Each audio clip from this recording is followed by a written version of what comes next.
Brazil হজম করে জোড়া গোল, আর এবার আর্জেন্টিনা প্রতিপক্ষকে দিল জোড়া গোল, একই সাথে তুলে নিল জয়।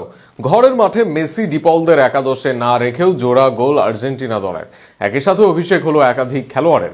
আর্জেন্টিনার জয় নিয়ে থাকছে প্রতিবেদন। বুয়েন্স আয়ার্সে আবারও আর্জেন্টিনার ম্যাচ। বিশ্বকাপের আগে ঘরের মাঠে আবারও ভক্তদের ম্যাচ দেখার সুযোগ। সেই সুযোগে ভক্তদের নিরাশ করেনি আর্জেন্টিনা দল।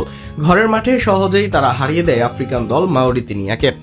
বিশ্ব চ্যাম্পিয়নরা পুরো ম্যাচ দাপটের সাথে খেলে তুলে নেয় সহজ জয়। আগের দিন জোড়া গোল হজম করে হেরে যায় ব্রাজিল দল, তবে মার্চে বিশ্ব চ্যাম্পিয়নদের ভাবনায় নেই জয় ছাড়া অন্য কিছু।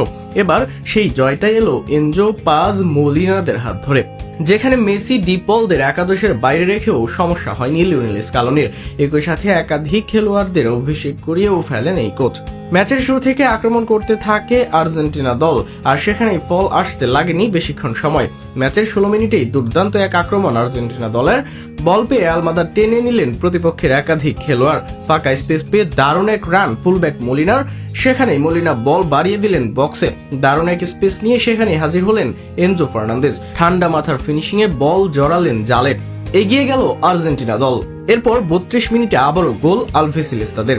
এরপর দলের হয়ে গোল করেন নিকো পাজ, তুলে নেন আর্জেন্টিনার দলের তার প্রথম গোল। তাকেই করা ফাউলে ফ্রি কিক পায় আর্জেন্টিনা। দারুণ এক প্ল্যান করে ফ্রি কিক নেন পাজ, সেখানে নির্দেশনা অনুসারে বল মারেন আর্জেন্টিনার খেলোয়াড়দের করা দেয়ালের লক্ষ্য করে। সেই খেলোয়াড়রা মাথা সরিয়ে নিলে বল যায় গোলবারের দিকে, সেখানে চেষ্টা করেও বল ফেরাতে ব্যর্থ মাউরিতানিয়ার গোলরক্ষক ডিওপ। ফলে লিড ডাবল করে আর্জেন্টিনা। জোড়া গোল হজম করে মাউরিতানিয়াও চেষ্টা করে কয়েকবার, একবার দারুণ এক ভলি নিলেও সেটা চলে যায় গোলবারের বাইরে থেকে। প্রথমার্ধে মাউরিতানিয়ার ওমর এনগোমের ডিবক্সের ভেতর থেকে শট নিলে সেটা ফিরিয়ে দেয় আর্জেন্টিনার এমি মার্টিনেজ। ফলে 2-0 লিড নিয়ে বিরতিতে যায় দুই দল। দ্বিতীয়ার্ধে মেসি সিমিওনে নেমেও আক্রমণ করেন, তবে মাউরিতানিয়া এই সময় খেলে দারুণ ফুটবল। ফলে দ্বিতীয়ার্ধে আর কোনো গোল হজম করেনি তারা, উল্টো একের পর এক কাউন্টারও করে তারা, যার ফলও মেলে শেষে। ম্যাচের অতিরিক্ত সময়ে বদলি নামা ইয়াকুবের বল থেকে গোল করে সেন্টার ব্যাক লেফোর্ড। তার ফার পোস্টের শটে এক গোল দেয় মাউরিতানিয়া।